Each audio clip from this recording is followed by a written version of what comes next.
Canary Capital files for Tron ETF with staking capabilities.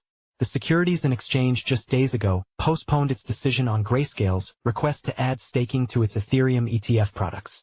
Canary Capital is looking to launch an exchange-traded fund, ETF, tracking the price of Tron's native token, TRX, according to a filing. The hedge fund submitted a Form S-1 for the Canary Staked TRX ETF with the Securities and Exchange Commission (SEC) on Friday. As the name suggests, the fund, if approved, would stake portions of its holdings. This would be done through third-party providers, with BitGo acting as custodian for the assets.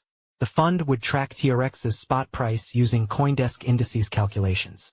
A proposed ticker as well as the management fee for the product have not been shared yet.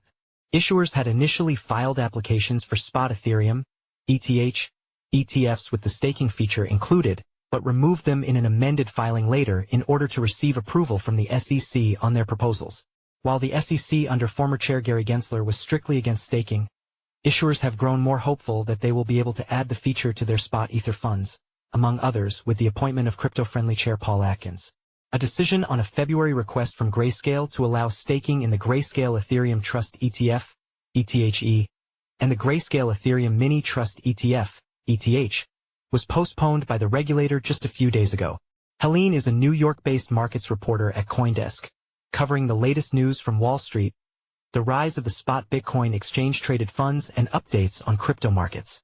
She is a graduate of New York University's Business and Economic Reporting program and has appeared on CBS News, Yahoo Finance, and NASDAQ Trade Talks. She holds BTC and ETH.